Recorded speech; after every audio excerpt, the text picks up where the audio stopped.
They say you never truly know the value of what you hold until it turns to dust in your hands. Marcus Sterling thought he owned the world. He had the billion-dollar tech empire, the terrifying reputation, and the beautiful, quiet wife who waited at home.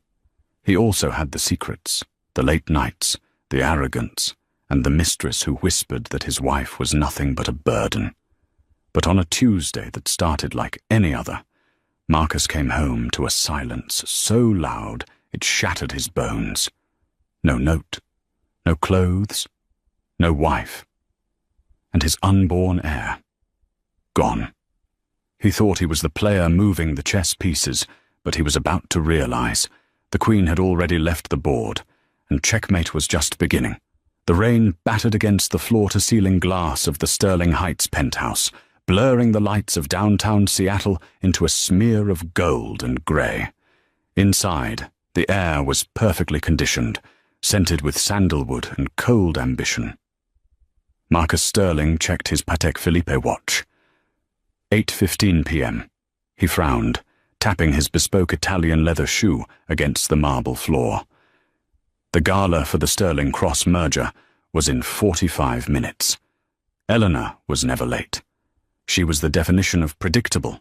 Quiet, obedient Elena, who wore the pastel dresses he picked out, smiled when he told her to smile, and carried his child with a grace he often took for granted.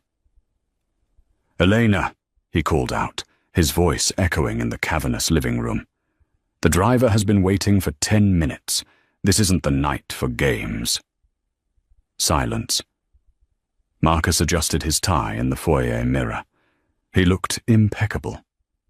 At 38, he was the youngest CEO in the sector, a shark in a suit who had devoured competitors twice his size. He didn't have patience for domestic delays. He pulled out his phone and sent a quick text to Chloe. "She's stalling, probably crying about her swollen ankles again. I'll be there soon. Keep the champagne on ice." He smirked at Chloe's immediate reply. "Leave her there. You look better solo anyway."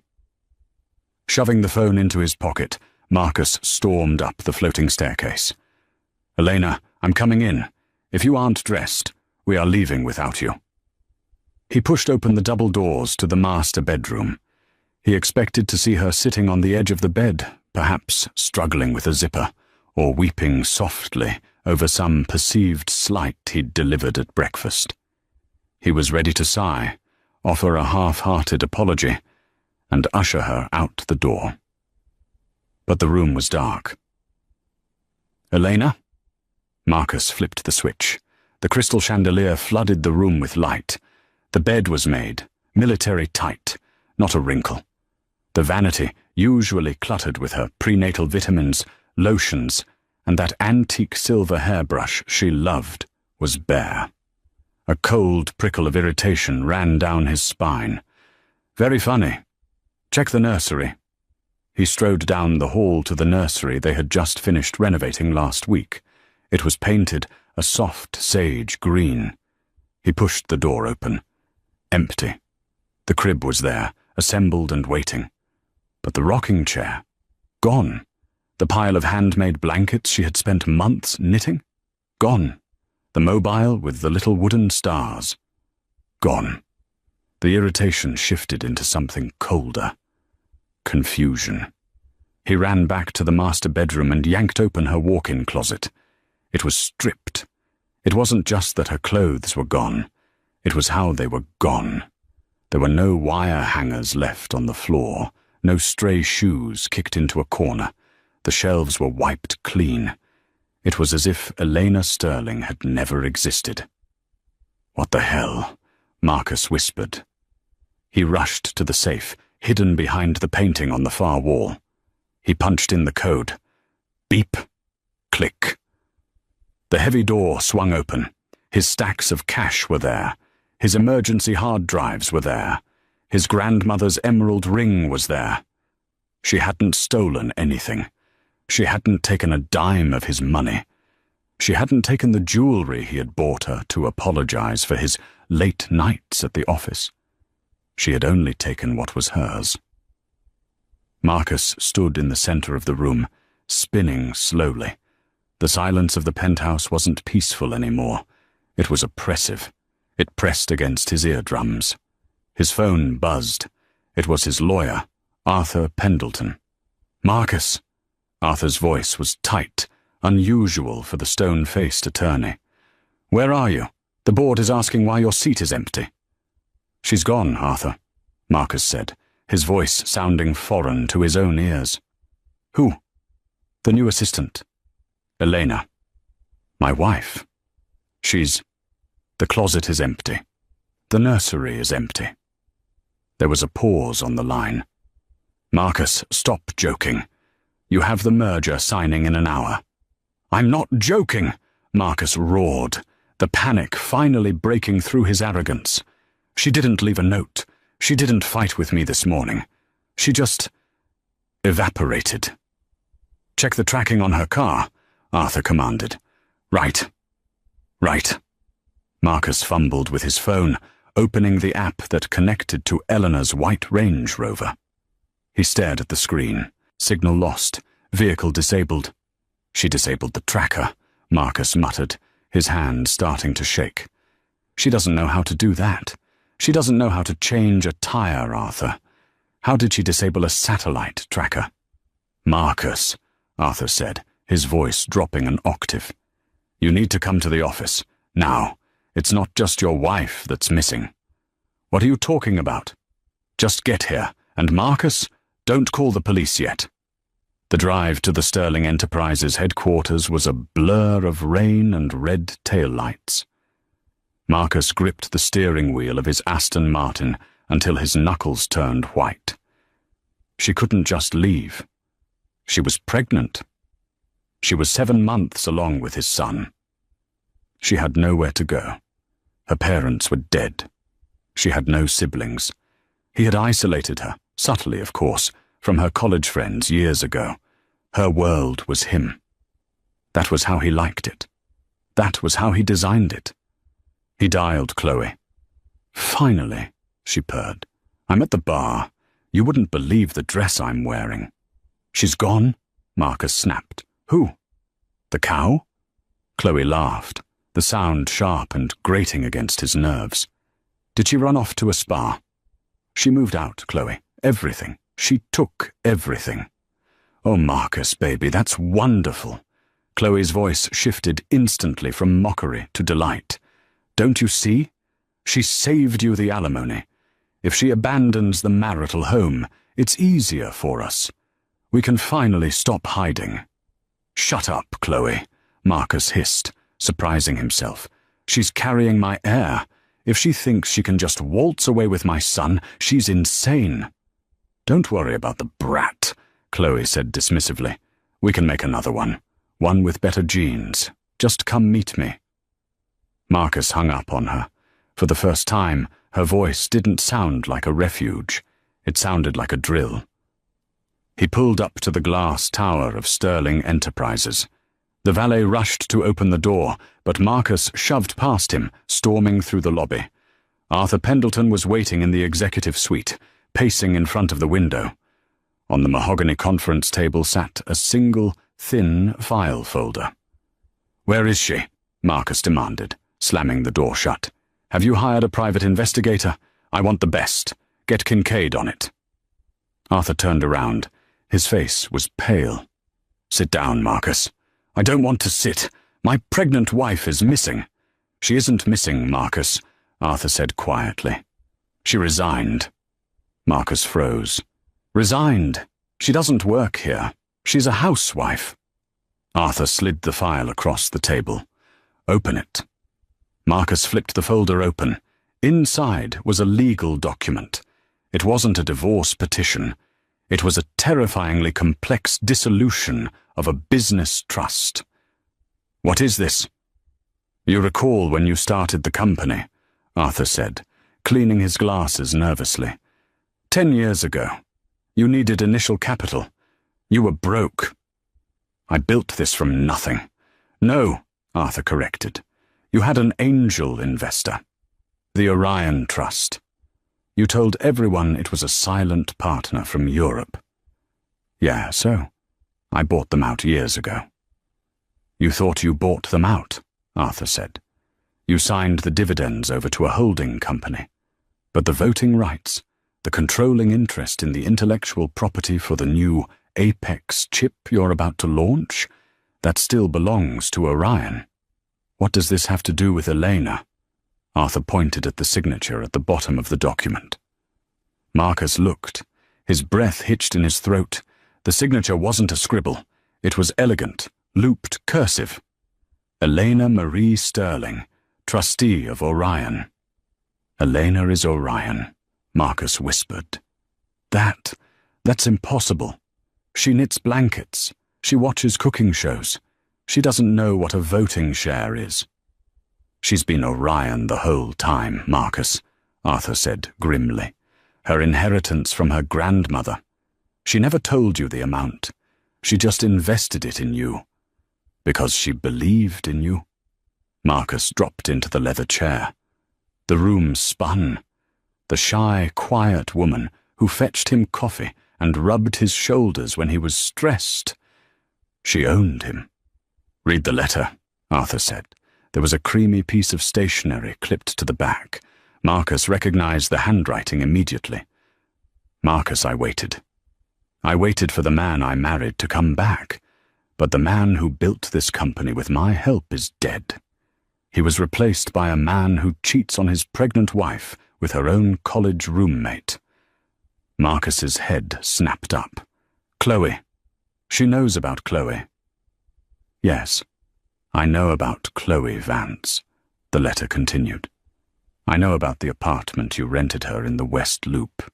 I know about the jewelry you bought her using the company credit card, my company's credit card. I am not leaving you because I am weak. I am leaving because I am finished watching you destroy yourself. I have liquidated my position in the Apex project. The IP goes with me. The code goes with me. Good luck with the merger, Marcus. You have nothing to sell. Elena. She took the Apex code. Marcus roared, jumping to his feet. That's illegal. That's theft. It's her code, Marcus, Arthur shouted back, losing his composure. Look at the patent filing. She wrote the core algorithm in grad school. You just marketed it. Fix this. Marcus grabbed a crystal decanter of whiskey and hurled it against the wall. It shattered, spraying amber liquid everywhere. Find her. I will drag her back here by her hair if I have to. We can't find her, Arthur said softly. I checked the accounts. She didn't just leave today, Marcus. She's been moving assets for 6 months. Slowly. Quietly. Every time you were with Chloe, Eleanor was moving a piece of the board. She's gone. And she took 60% of your liquid capital with her. Marcus stood, panting in the center of the room, his chest heaving. The reality was crashing down on him like a tidal wave. He wasn't the king. He never was. He was the jester, dancing for a queen he was too blind to see. And then his phone rang. It wasn't Chloe. It was a number he didn't recognize. Hello? He barked. Mr. Sterling. A rough voice. This is Detective Miller, Seattle PD. We found a white Range Rover abandoned near the pier. You need to come down here. We found some blood. The flashing blue and red lights cut through the Seattle mist like erratic heartbeats. Marcus parked the Aston Martin behind the yellow police tape, ignoring the officer who tried to wave him off. He spotted Detective Miller, a man who looked like he had been carved out of granite and worn down by sandpaper, standing by the edge of the pier. And there it was. The white Range Rover. The driver's side door was wide open, swinging slightly in the wind coming off the Puget Sound.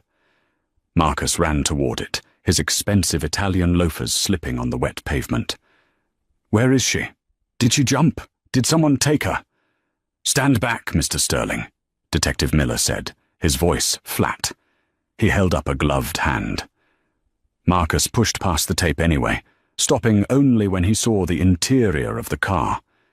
Eleanor's purse was on the passenger seat, spilled open. Her wallet, her phone, her prenatal vitamins. But it was the driver's seat that made the world tilt on its axis. On the creamy beige leather, there was a smear of crimson. Not a drop. A smear. As if someone had been dragged. "Oh God," Marcus choked out, stumbling back. Is that hers?" "We're testing it," Miller said, watching Marcus's face closely. "When was the last time you saw your wife, Mr. Sterling?" "This morning," Marcus stammered. The rain plastered his hair to his forehead. He felt stripped of his armor. "Before I went to the office. She was fine. She was drinking tea." "Did you fight?" "No. We never fight. Elena doesn't fight." Miller raised an eyebrow. "Everyone fights, Mr. Sterling. Especially when there's a baby on the way, or stress." He paused, his eyes drilling into Marcus. "Or a third party." Marcus froze. The rain felt suddenly freezing. "What are you implying?" "We checked her phone logs," Miller said, pulling a notepad from his trench coat. "She made a call to a divorce attorney 3 days ago, a Mr. Thorne. You know him?" Marcus's stomach dropped. Thorne was the most ruthless divorce lawyer on the West Coast. He cost $5,000 an hour. Elena, the woman who clipped coupons for baby clothes, had called him? I didn't know," Marcus whispered. "And," Miller continued, "we found a text message sent to her phone at 4 p.m. today, from a number registered to a Chloe Vance. It said, 'He's never going to leave me. Stop pretending you matter.'" Marcus closed his eyes. Chloe. She had taunted Elena. She had poked the bear, not realizing the bear was already awake and loading a shotgun. "Mr. Sterling," Miller stepped closer, invading Marcus's personal space. "Your wife disappears. Her car is found with blood in it. You have a mistress. She was contacting divorce lawyers. This doesn't look like a kidnapping. This looks like a clean-up." "I didn't hurt her," Marcus screamed, the panic rising to a fever pitch. "I was at the office. I have witnesses. I was preparing for the merger." "We'll check your alibi," Miller said, unimpressed. "But for now, I need you to surrender your passport. You're a person of interest." Marcus stared at the dark water of the Sound. The waves crashed against the pier, black and unforgiving. "She planned this," a voice in his head whispered. The blood. The car. The text from Chloe. She set the stage.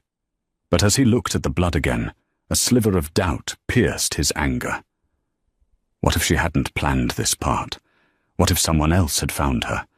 What if his arrogance had left her vulnerable to real wolves? "Find her," Marcus hissed, turning away. "Just find her." The headline the next morning was brutal.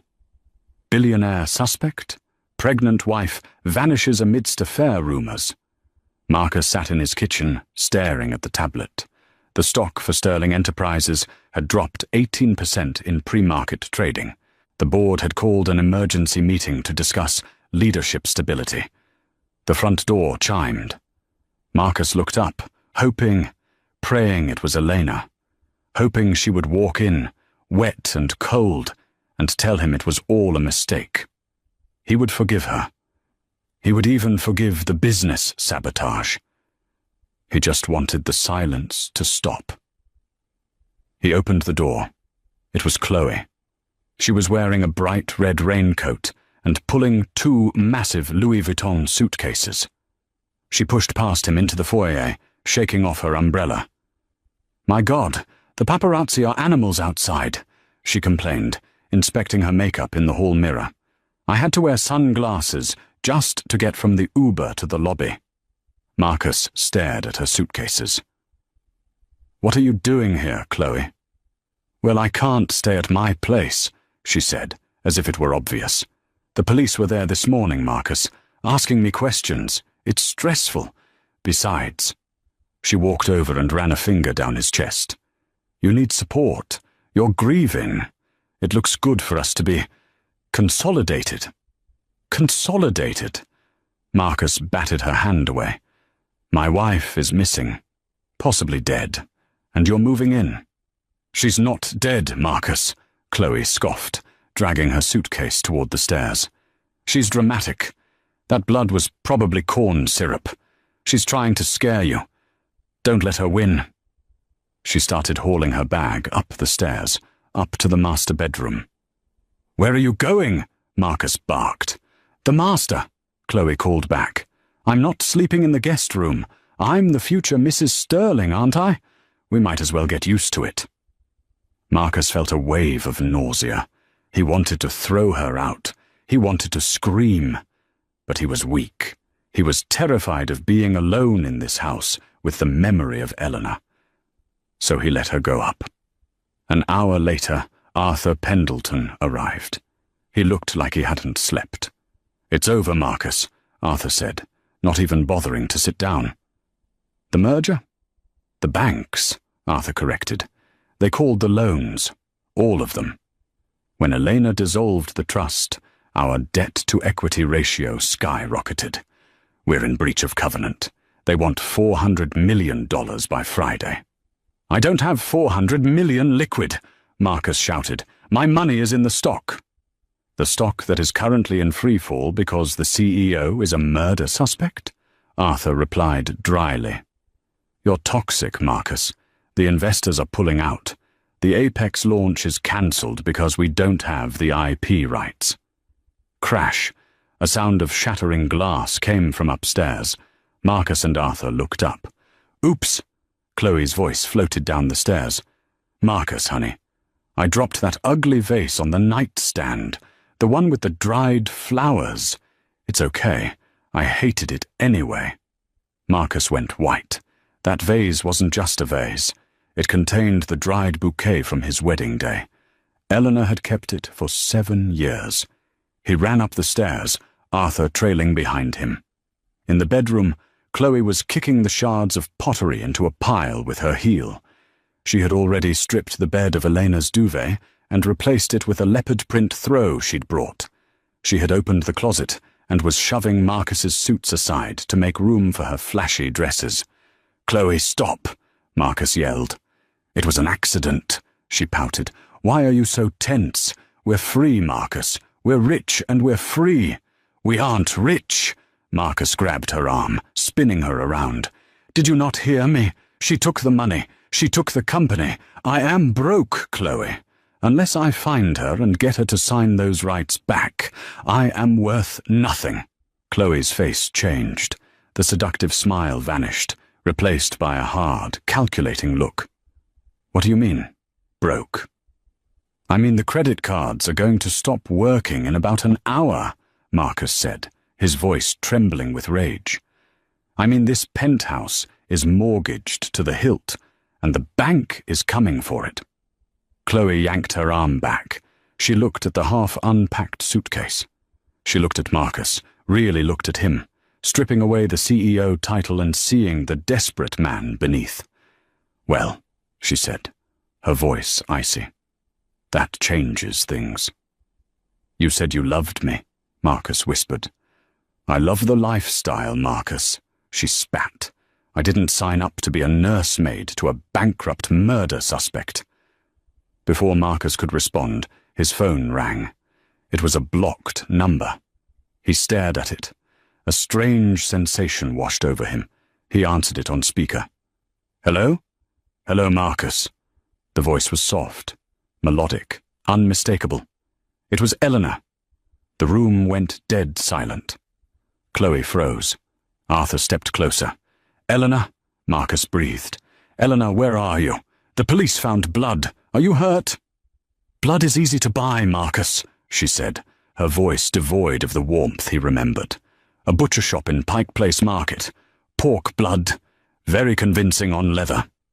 Eleanor, please, Marcus begged, tears pricking his eyes. Come home. We can fix this. The baby. The baby is fine, she said. He's kicking right now. He knows his father isn't coming. Stop this, Marcus shouted. You're destroying me. The company is collapsing. I know, Elena said calmly. I'm watching the stock ticker right now. It's beautiful, isn't it? The way gravity works. What do you want? Marcus demanded. Money? You took it all. What more do you want? I don't want money, Marcus, Elena replied. I want you to feel what I felt for 7 years. I want you to feel small. I want you to feel replaceable. Elena, I have a condition, she interrupted. If you want to save the company, if you want the IP rights back, you have to do one thing. Anything, Marcus said immediately. Name it. I sent a package to the penthouse, Elena said. It should be at the front desk. Inside is a single envelope. Open it. Read it live on your Instagram stream. To your millions of followers. Do that. And maybe I won't let the bank take the keys. What's in the envelope? The truth, Elena said. Goodbye, Marcus. The line went dead. The package was heavy. It was a simple manila envelope, wrapped in brown paper, sitting innocuously on the concierge desk of the Sterling Heights building. Marcus grabbed it, as if it were a bomb. Back in the penthouse, the atmosphere was toxic. Chloe was pacing, scrolling through real estate listings on her phone, clearly looking for a backup plan. Arthur sat with his head in his hands. Open it, Chloe snapped. If reading a piece of paper gets the bank off our backs, just do it. Marcus ripped the tape. He slid out a single sheaf of papers. It wasn't a letter, it was a script, and clipped to the front was a paternity test result. Marcus scanned the test first. Subject, unborn male fetus. Father, Marcus Sterling. Probability, 99.999%. She wasn't lying about the baby. It was his son, his heir, the only legacy he had left. He looked at the script. The title at the top read, The Architect of My Success. What does it say? Arthur asked, looking up. She wants me to destroy myself, Marcus whispered, his face draining of color. She wants me to admit everything. Admit what? Chloe asked, leaning over his shoulder. That you're a cheater. Everyone knows that, Marcus. It's trending on Twitter right now. No, Marcus shook his head. Not the affair. The business. She wants me to admit that I didn't write the Apex code. She wants me to admit that she did. That she was the one who solved the encryption bug in 2019. That she was the one who designed the interface. Arthur's eyes went wide. Marcus, if you say that publicly, the SEC will investigate you for fraud. Investors bought in because you were the genius. If you admit you were just the face, you'll be uninsurable. You'll never be a CEO again. But if I don't, Marcus said, his voice cracking, she lets the company implode anyway, and she keeps my son. Do it, Chloe said instantly. Marcus whipped around to face her. Did you hear him? I'll be ruined. But you'll still have the shares, right? Chloe calculated coldly. If the company survives, the shares are worth money. If the company dies, we have nothing. Swallow your pride, Marcus. Read the damn paper. Marcus looked at the woman he had destroyed his marriage for. She didn't care about his reputation. She didn't care about his dignity. She just wanted the check to clear. He set up his phone on a tripod in the living room. The lighting was perfect, but he looked like a ghost. He opened Instagram. Live. The viewer count skyrocketed instantly. 10,000, 50,000, 200,000. The world was watching the missing wife billionaire. Hello, Marcus began, his voice shaking. I have a statement. He looked at the script Elena had written. It was brutal. It was precise. For 10 years, he read, I have been hailed as a visionary. Fortune magazine called me the tech prophet.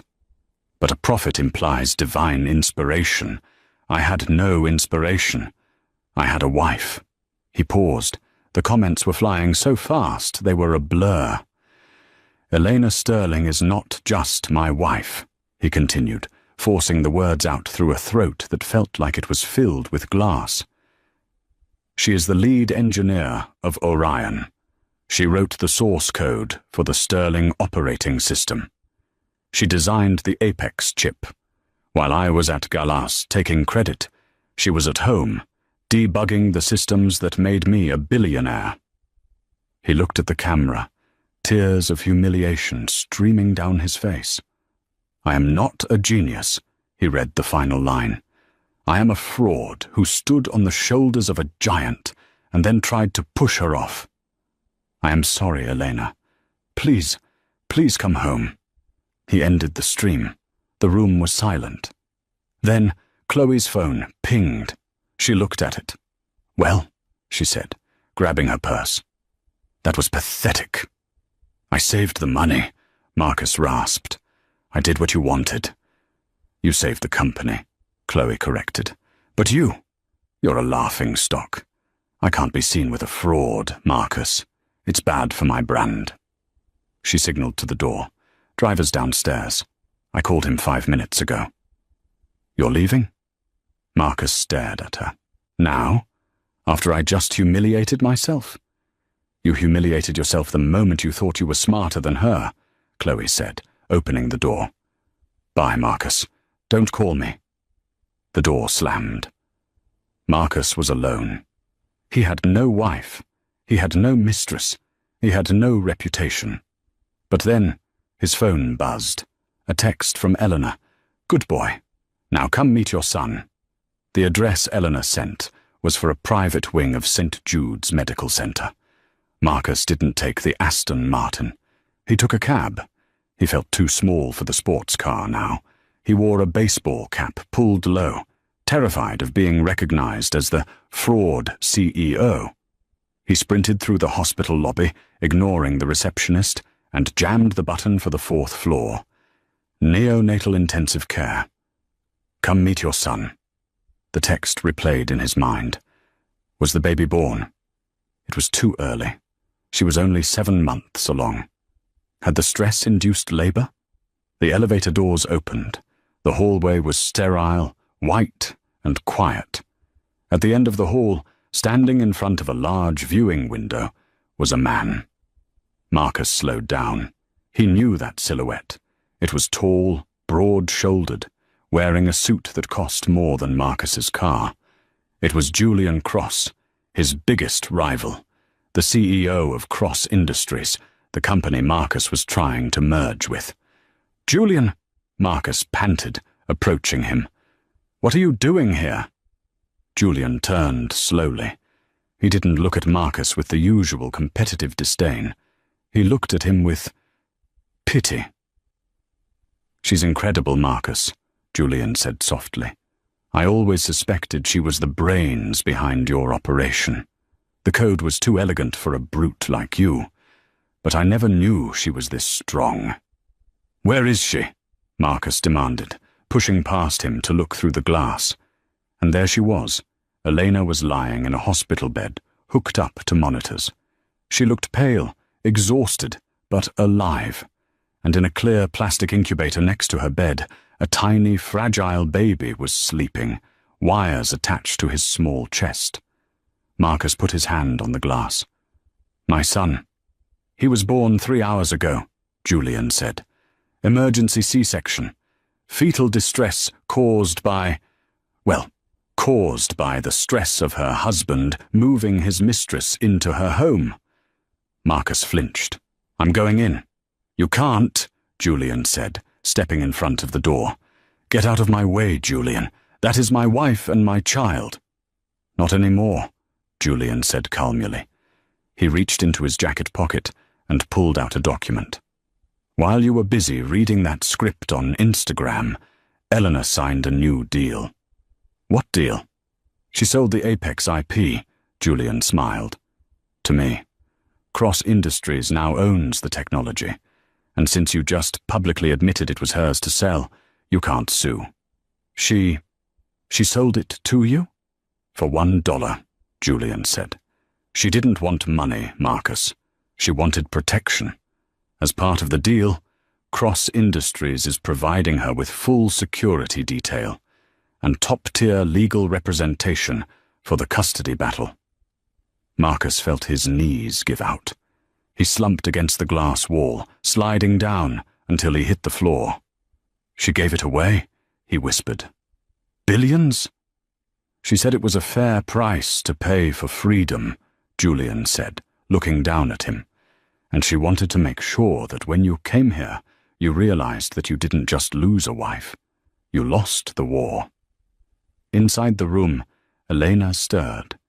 She turned her head and looked through the glass. Her eyes met Marcus's. There was no love in them. There was no hate either. There was just nothing. It was the look you give a stranger you pass on the street. She turned away, reaching her hand through the incubator port to stroke the tiny hand of their son. "She won't see you, Marcus," Julian said. "The nurses have instructions to call security if you try to enter." "I need to explain," Marcus sobbed. "I need to tell her I'm sorry." "Sorry doesn't rewrite code," Julian said, adjusting his cufflinks. "And it doesn't unbreak a heart. Go home, Marcus. Oh, wait. The bank took the penthouse an hour ago. I guess go wherever you go now." Julian turned and walked away, his footsteps clicking rhythmically down the hall. Marcus sat on the cold linoleum floor of the hospital. He watched his wife touch his son. He was 5 feet away. He might as well have been on the moon. But then the door to the room opened. A nurse stepped out. She looked at Marcus, huddled on the floor. "Mr. Sterling?" she asked gently.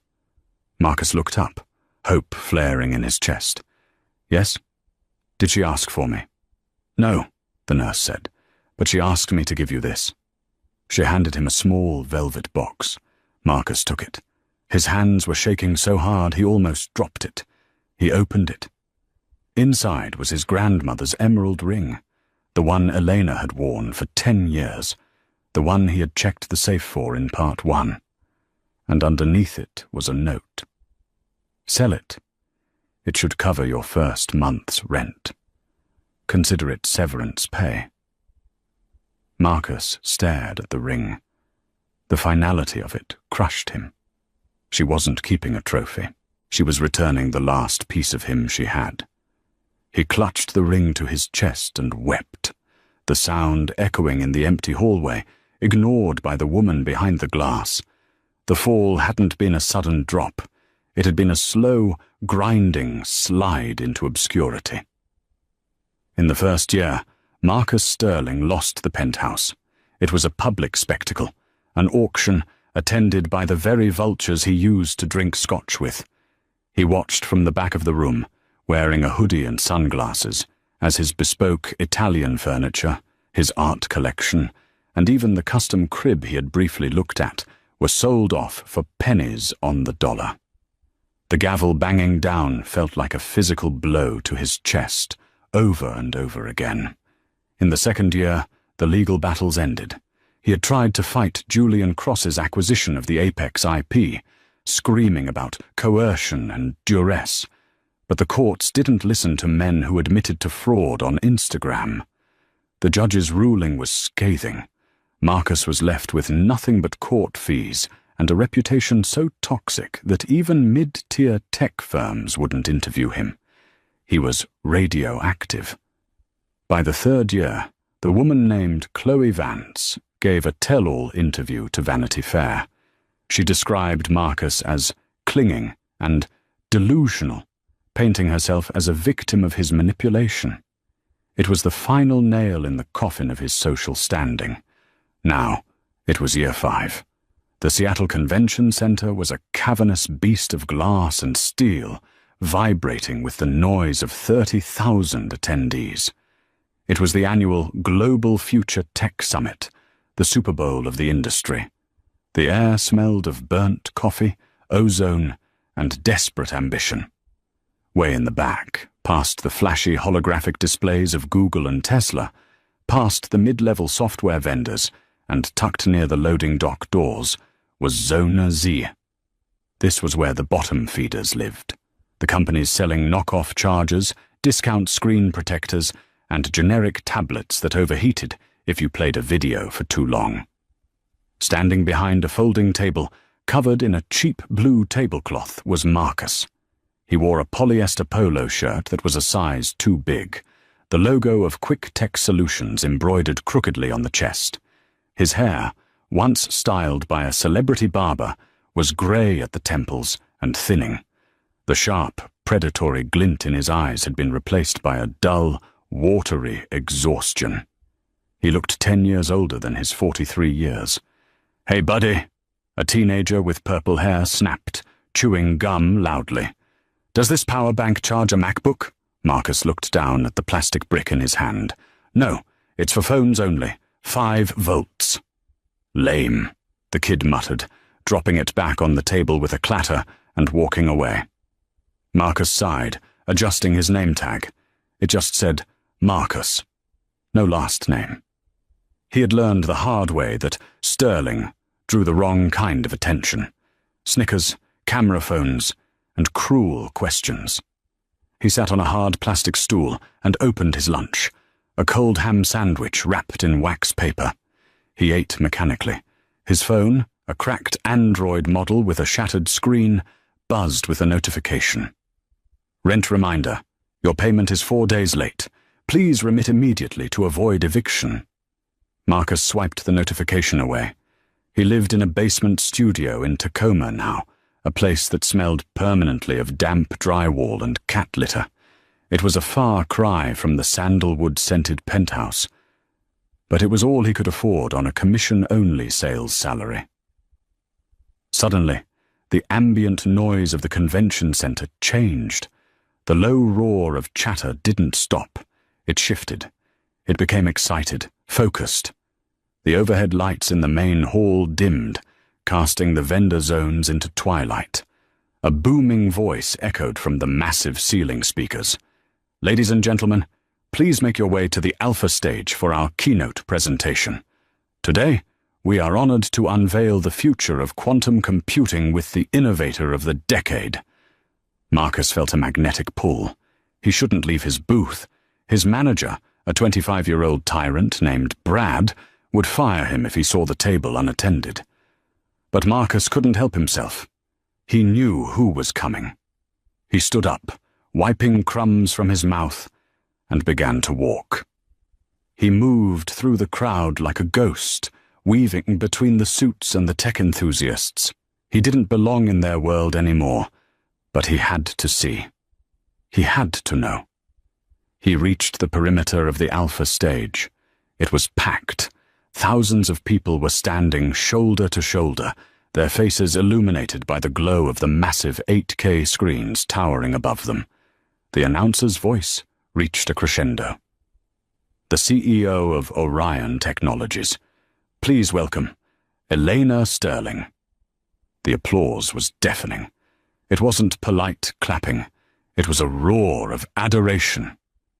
And then she walked out.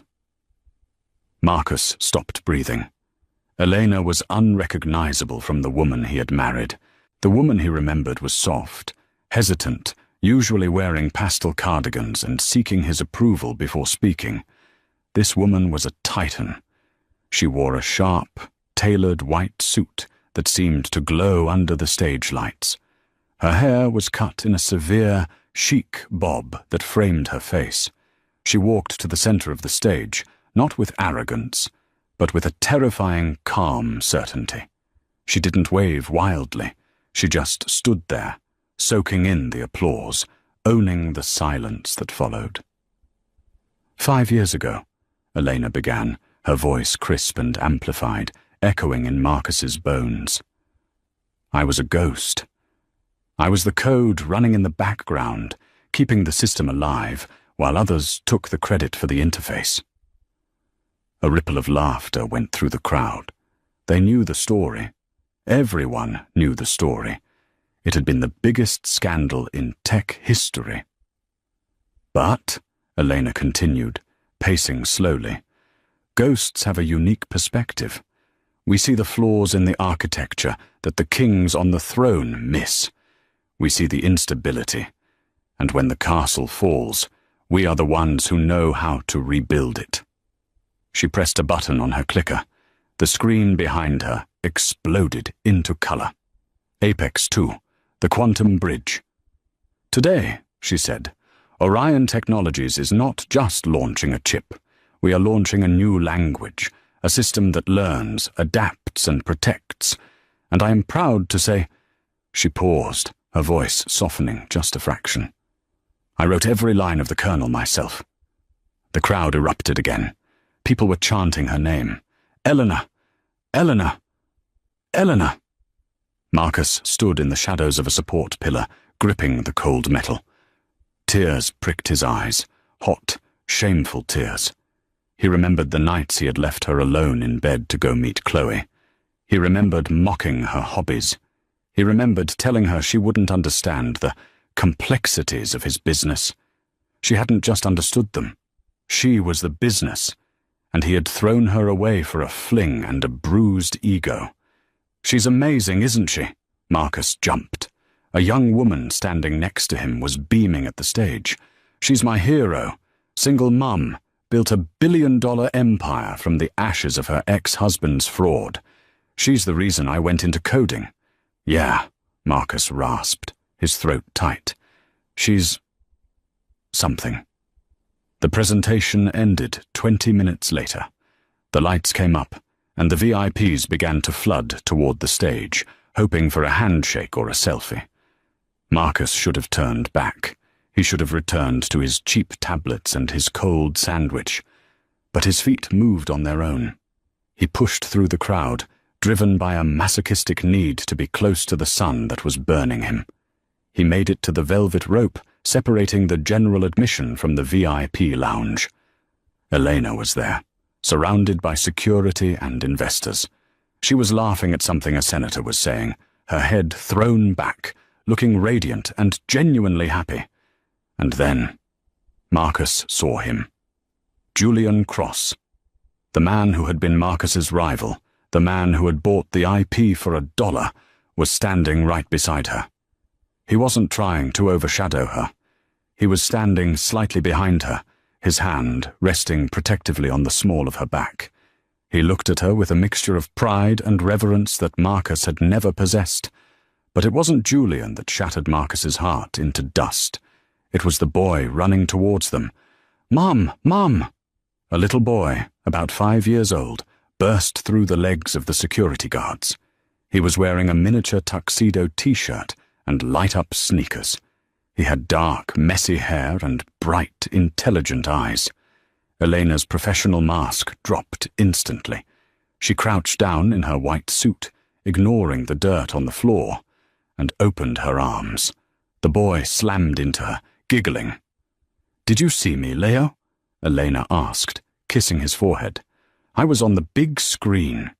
"You were huge," the boy shouted. Marcus grabbed the velvet rope, his knuckles turning white. Leo. That was his son. That was the baby he had ignored in the womb. That was the child whose mother he had tormented while she was pregnant.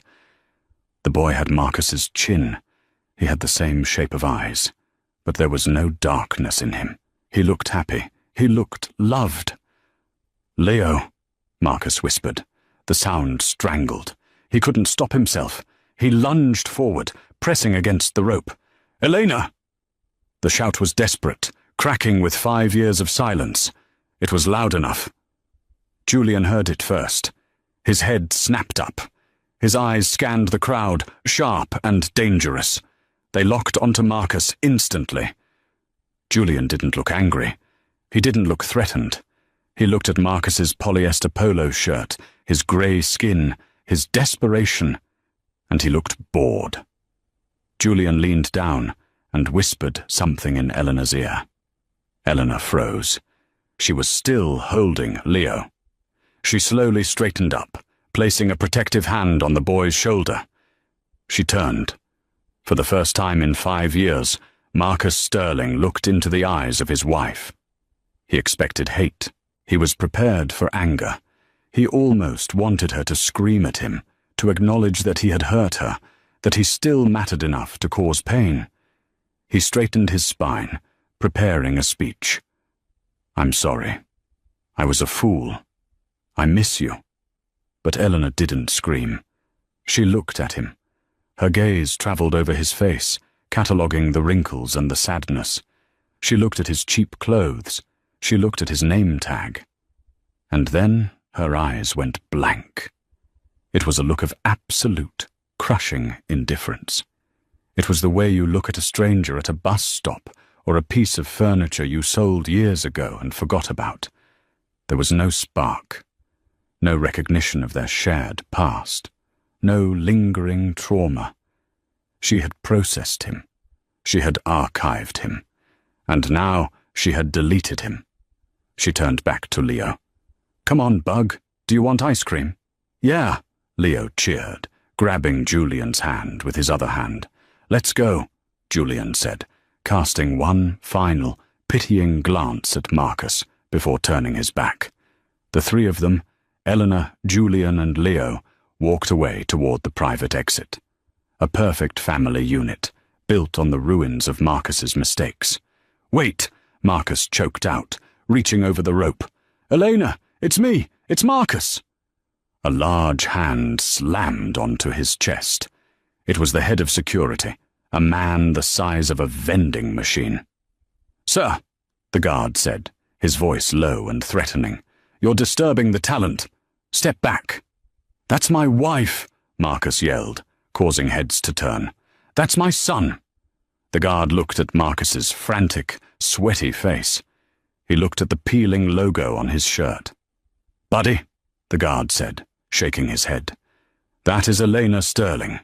She's worth $4 billion. You're selling $5 charges in Zone Z.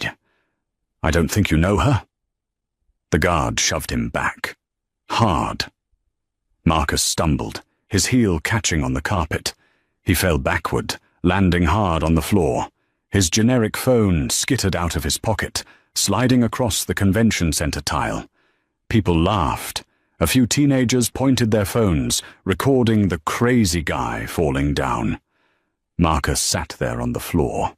He watched the heavy velvet curtains swing shut behind Eleanor, cutting off the light from the VIP section.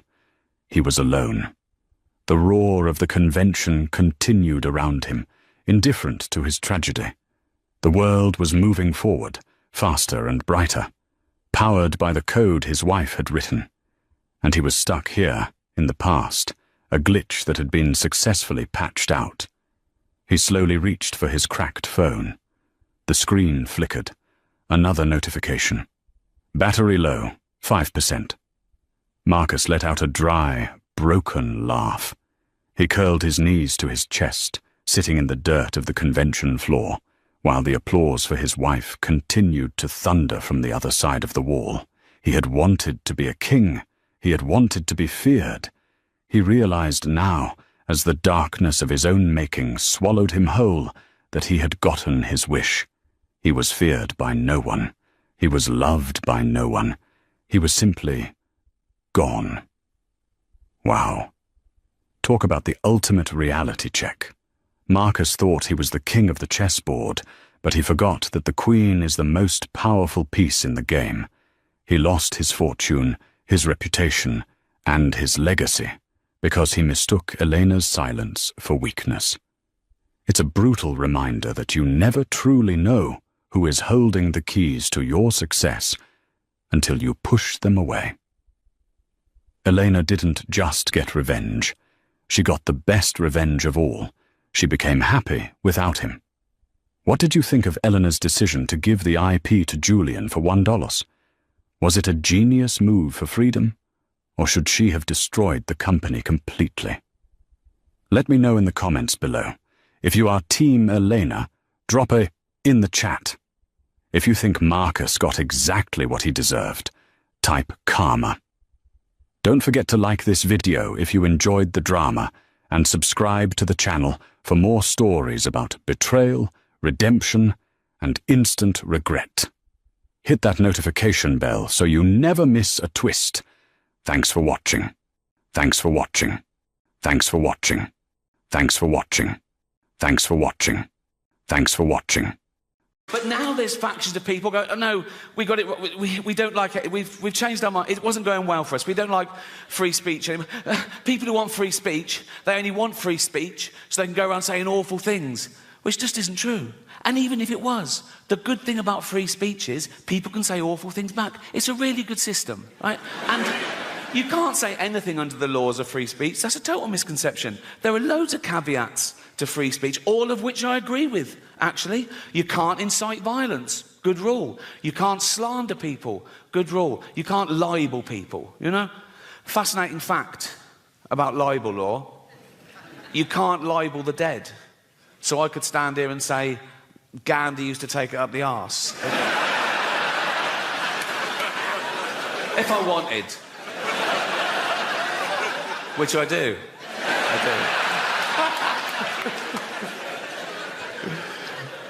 But free speech is the most important human right there is. It's the right from which all other rights come. Without free speech, you couldn't have human rights, you know, and we've got free speech, in theory, in this country, for a little while longer.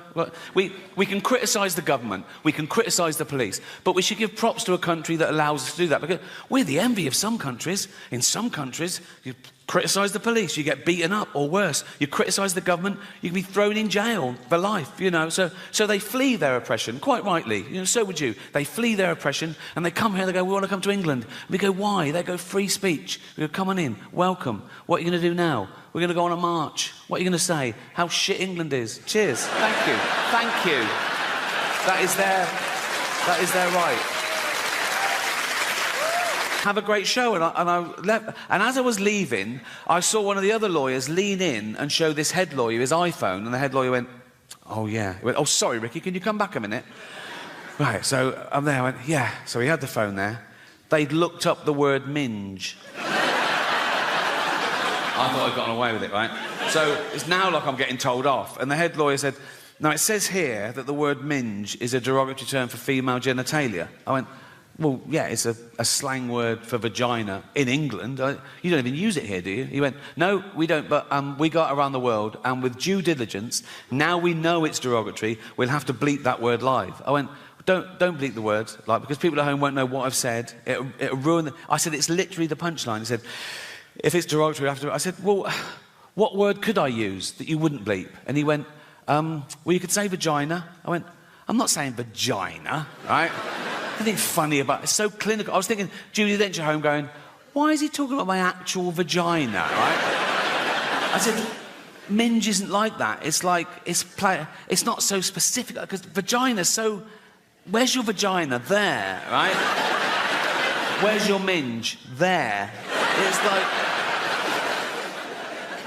Then one of the younger lawyers went, what about box? I went, I'm not fucking saying box, mate, right? So much for looking at your own box. Right? I said, minge is perfect. I said, people won't know what... If they're American, they won't know it. I said, it's not offensive. It's like... I said, kids use the word in England. Right? They weren't having it. So I said, what about flange? Right? So they looked up the word flange, right?